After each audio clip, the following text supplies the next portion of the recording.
Persatuan Sepak Bola Seluruh Indonesia (PSSI) secara resmi memperkenalkan John Hartman sebagai pelatih baru tim nasional Indonesia. Perkenalan ini menandai dimulainya era baru kepelatihan Timnas Merah Putih. Kehadiran John Hartman diharapkan mampu membawa perubahan positif dan meningkatkan daya saing Timnas Indonesia di level regional maupun internasional. John Hartman dikenal sebagai pelatih berjuluk History Maker, berpengalaman di level internasional. Namanya mencuat setelah sukses menangani tim nasional Kanada baik di sektor putri maupun putra. Di bawah asuhannya, Kanada mencatat sejumlah prestasi penting, termasuk tampil kompetitif di ajang internasional. Kini timnas Indonesia sudah di bawah kendali John Hartman sebagai pelatih anyar yang menggantikan Patrick Clifford.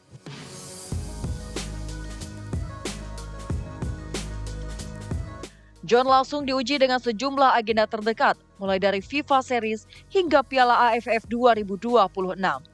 Lalu, mampukah sang pelatih pencetak sejarah mewujudkan ambisinya membantu sepak bola Indonesia menembus level tertinggi dunia, termasuk mewujudkan impian Indonesia lolos ke Piala Dunia 2030?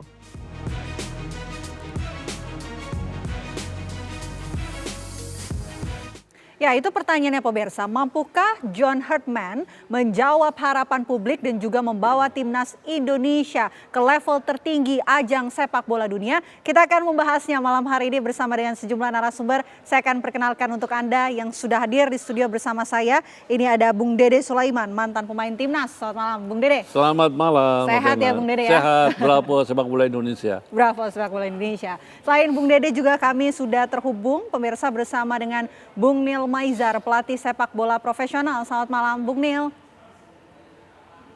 Selamat malam, Mbak. Sehat ya, Selamat Bung Nil? malam, Bang Dede. Selamat malam. Selamat malam, Nasional Tim Coach. Indonesia. Selamat malam, Coach. Ya, Bang. Salam hormat, Bang. Sehat, sehat. Baik, saya mau terlebih dahulu ke Bung Dede terlebih dahulu sebagai mantan pemain tentunya. Apa sih yang sebetulnya dibutuhkan oleh para pemain dengan hadirnya seorang pelatih asing? Oke, Mbak Vena, pertama-tama saya mengucapkan selamat buat John Hartman diangkat sebagai coach timnas Indonesia. Kan seperti itu ya. Kita tahu bahwa John Hartman ini dia punya prestasi di dalam kepelatihan. John Hartman ini dia mempunyai filosofi, yaitu dia menekankan kepada yang namanya brotherhood. Brotherhood artinya persaudaraan.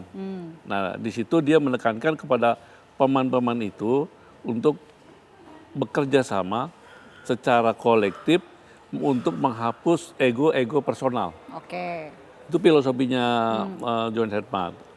Artinya diharapkan oleh John Hartman para pemain itu bisa bekerja sama, tidak ada menonjolkan skill individunya, tapi dia kerjasama, yang penting adalah kerjasamanya. Kerjasama tim. Kerjasama tim. Akhirnya kita bisa lihat John Hartman adalah bisa berprestasi melatih Kanada maupun Selandia Baru.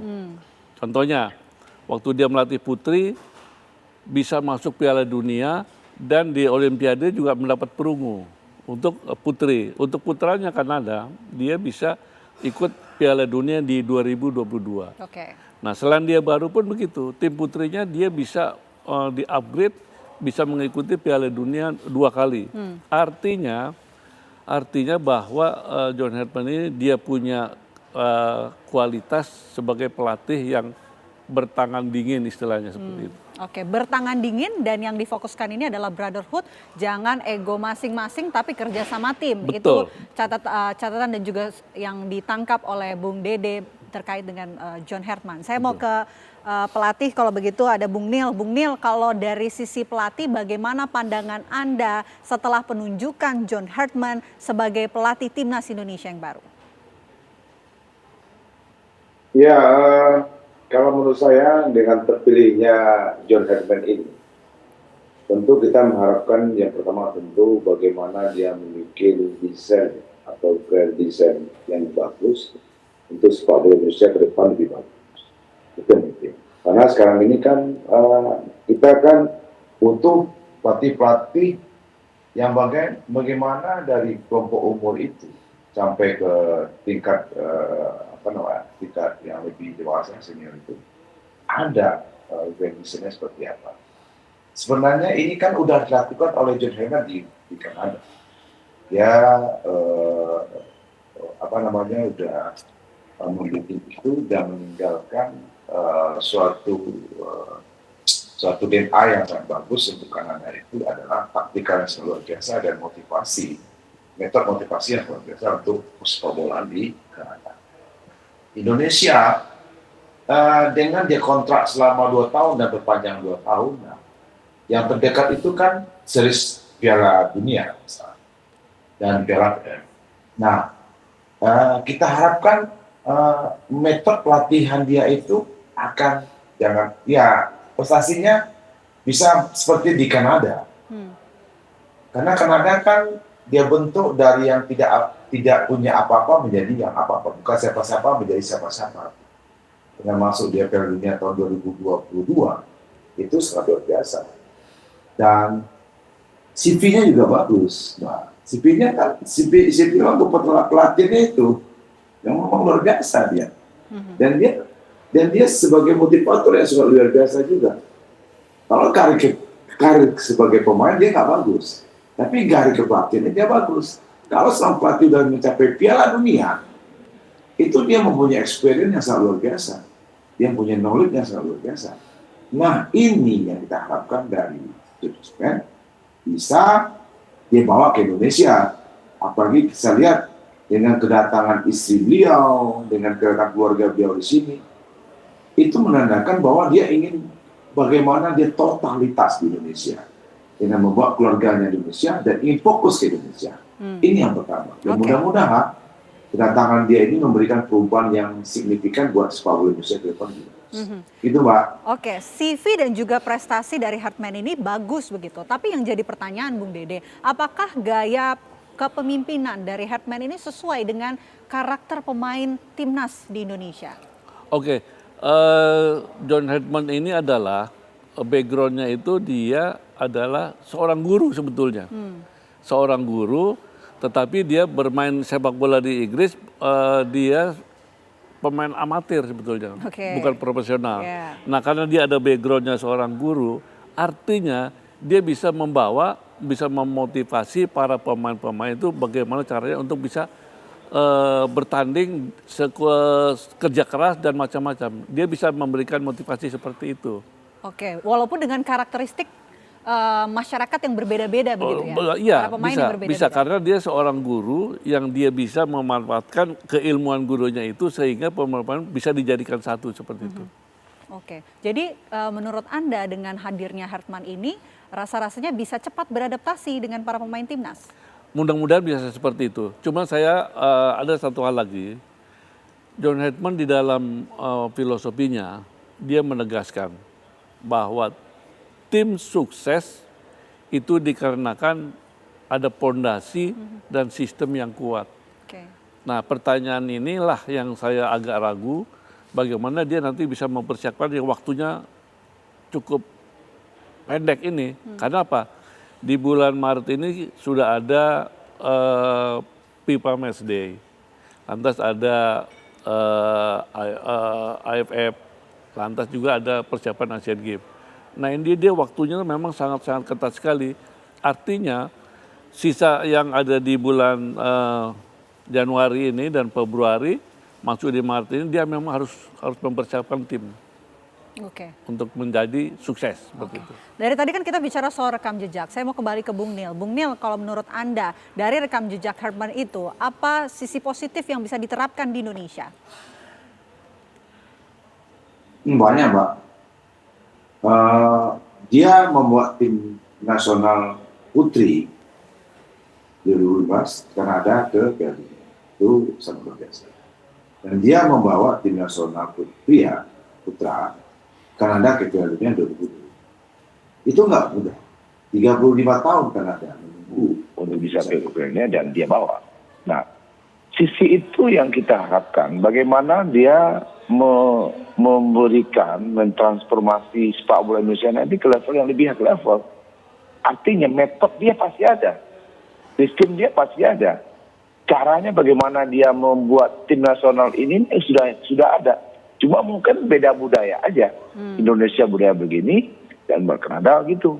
Tapi dari statement dia dan cara dia berpikir dan berbicara ketika dia memperkenalkan dirinya, dia lebih mengilmui sebagai apa budaya Indonesia ini, lebih mengilmui bagaimana dia menghandle putra-putra terbaik Indonesia sepak bola ini, dan dia punya cara itu, dan dia mengilmui itu, dan saya yakin itu karena dari informasi terakhir dia sudah baru dia ditunjuk sebagai pelatih tim nasional, dia sudah komunikasi dengan beberapa pemain tim nasional yang ada sebelumnya. Dan ini kan suatu pendekatan yang sangat luar biasa. Dan dia mempunyai itu. Dan kita harapkan dia bisa menghandle dengan situasi yang ini. Walaupun Indonesia ini beda budaya dengan Kanada, dengan Selandia Baru. Gitu, Mbak. Oke, tentu itu yang kita harapkan, kita semua harapkan juga, Bung Dede, dari sisi perspektif para pemain ketika menghadapi pelatih baru, tantangan mental seperti apa yang biasanya dirasakan oleh para pemain dengan hadirnya pelatih baru ini, terutama dengan rekam jejak yang begitu baik, begitu prestasinya. Ditahan nanti, kita akan jawab usai jeda. Apa kabar Indonesia Malam akan kembali untuk Anda pemirsa sesaat lagi. Ya, kita lanjutkan diskusi kita. Saya mau kembali ke Bung Dede. Dari sisi pemain, tantangan mental terbesar apa yang dihadapi para pemain ketika menghadapi dan menerima kehadiran pelatih baru, apalagi rekam jejaknya ini prestasinya begitu besar? Oke, saya sebagai mantan pemain, bila ada pergantian pelatih, itu kita harus bisa tetap bisa menyesuaikan, cepat menyesuaikan. Strateginya apa, yang dia mau apa, harus kita menyesuaikan segera. Kalau tidak, kita tidak mungkin terpilih. Dan John Hedman ini adalah kelebihannya, justru dia sekarang juga menyesuaikan dengan pemain-pemain nasional yang ada. Dia bertelepon, berkomunikasi, dan dengan kapten timnas Ijes juga dia sudah berkomunikasi. Artinya pemain dan pelatih sekarang ini kelihatannya sudah bisa bersinergi. Mudah-mudahan nanti dalam permainan juga chemistry-nya ada. Seperti itu. Oke, saya ke Bung Nil. Kalau dari sisi pelatih bagaimana? Tantangan apa yang terbesar begitu dialami oleh John Hedman ini sebagai pelatih timnas Indonesia? Iya, tantangan terbesar pasti ekspektasi dari masyarakat Indonesia, Mbak. Karena kan target Piala Dunia yang ditugaskan kepada John Hedman ini bukan main-main. Itu yang pertama.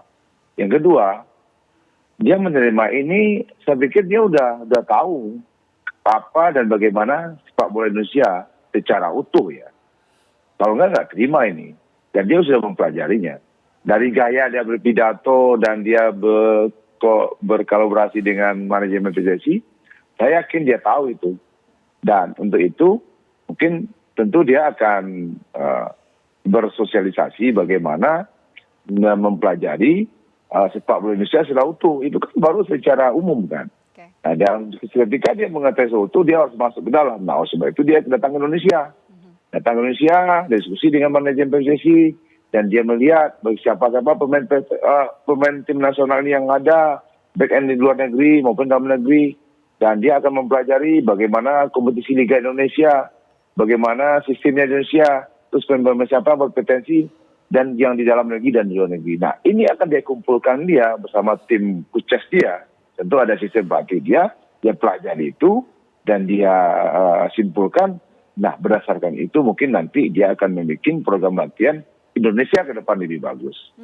Nah, kalau dia sudah melihat kondisi secara utuh dan dia kompetisi Indonesia seperti apa, baik di Bandung, di Jakarta, di Malang atau di Makassar, dia akan pergi melihat itu dan melihat kompetensi pemain-pemain yang ada di Indonesia dan melihat kompetensi pemain yang tim nasional yang ada di Indonesia, yang ada di Persija seperti Rizky Ridho, yang seperti di Bandung Mark Klok dan lain-lain, dan di Makassar juga ada. Dia akan lihat. Nah, berdasarkan itu nanti dia akan lebih easy, lebih mudah untuk bekerja sebagai pelatih tim Indonesia untuk Indonesia ke depan lebih bagus. Tentu dia akan bersinergi dengan beberapa asisten, baik yang dia bawa, juga asisten yang ada di Indonesia. Dan terakhir juga dia akan berkomunikasi dengan Direktur Teknik di Indonesia untuk sepak bola Indonesia lebih bagus ke depan. Gitu Mbak, kalau saya sebagai pelatih gitu. Bung Dede, butuh berapa lama untuk Herdman ini kemudian membuat timnas Indonesia ini ciamik begitu? Oke, kalau dikatakan seperti itu, membentuk tim itu tidak bisa sebulan 2 bulan sebenarnya. Itu harus ada jangka waktu bisa setahun, 2 tahun kan seperti itu. Tetapi dengan kondisi yang ketat ini, ya mulai hari ini atau mulai besok harus sudah mulai kerja keras John Herdman. Karena apa? Di Maret sudah ada FIFA Matchday. Berikutnya ada lagi pertandingan AFF. Berikutnya lagi ada untuk persiapan Asian Games. Jadi memang dari sekarang harus sudah dipersiapkan. Oke, kalau target Piala Dunia 2030, targetnya seberapa jauh? Realistis nggak tuh? Kalau ke 2030 itu realistis. Karena apa? Waktunya kan masih 4 tahun ya. 4 tahun itu memang untuk persiapan tim itu sangat ideal sekali. Jadi tidak instan di situ.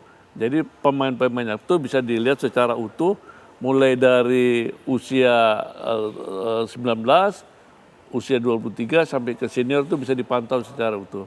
Dan John Herdman bisa lebih leluasa kalau ditargetkan untuk 2030. Oke, pertanyaan yang sama untuk Bung Nil. Target Piala Dunia 2030 realistis, Bung Nil?